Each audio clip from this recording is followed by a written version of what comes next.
نبی پاک صلی اللہ تعالیٰ علیہ وسلم نا مسجد شریف میں آئے نماز پڑھانے۔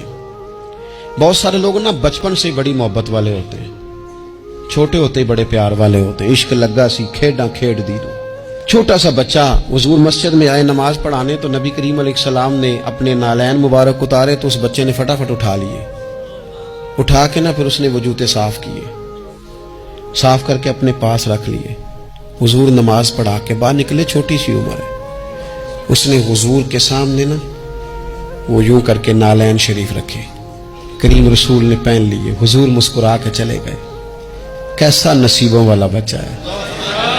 اگلی صبح پھر حضور نماز کے لیے آئے تو اس نے اسی طرح محبوب نے جوتے اتارے تو اس نے اٹھا لیے، پھر حضور کے جوتوں کو صاف کیا، پھر اپنے پاس سنبھال لیے۔ حضور نے نماز پڑھائی، فراغت کے بعد کریم نکلے تو اس نے پھر اسی طرح جوتے رکھے۔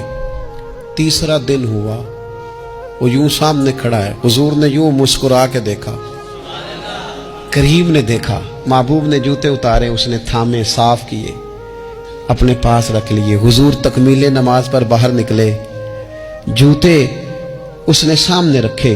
اب حضور نے پوچھا بیٹا کیا نام ہے؟ یعنی حضور نے پوچھا، نبی کریم میں نے سنا ہے وہ بن سنور کر میری عیادت کو آ رہے ہیں، یہ دیکھو نا نرخ بازار محبت کا انوکھا ہی ہو گیا، نرخ بازار محبت کا انوکھا ہی ہو گیا، خود خریداروں میں شامل آ کے مولا ہو گیا۔ یعنی حضور نے خود حال پوچھ لیا، نبی کریم نے حال پوچھا کیا نام ہے؟ اس نے کہا فلاں نام۔ باپ کا کیا نام ہے؟ حضور فلاں بن فلاں۔ کس قبیلے سے ہو؟ یا رسول اللہ فلانے قبیلے سے۔ فرمایا تمہیں کس نے کہا میرے جوتے اٹھاؤ، صاف کرو، پاس رکھو، جب نکلوں تو دو؟ عرض کرنے لگے حضور کسی نے بھی نہیں کہا، میرا دل کرتا ہے۔ یا رسول اللہ میرا دل کرتا ہے، مجھے کسی نے بھی نہیں کہا۔ محبوب کریم نے نا وہیں کھڑے کھڑے دوبارہ رخ پھیرا مسجد کی جانب، کعبے کی جانب منہ کر کے حضور فرمانے لگے اے اللہ یہ تجھے راضی کرنا چاہتا ہے، تو بھی اس سے راضی ہو جا۔ اے اللہ جیسے یہ میری خوشی چاہتا ہے تو بھی اسے خوش کر دے۔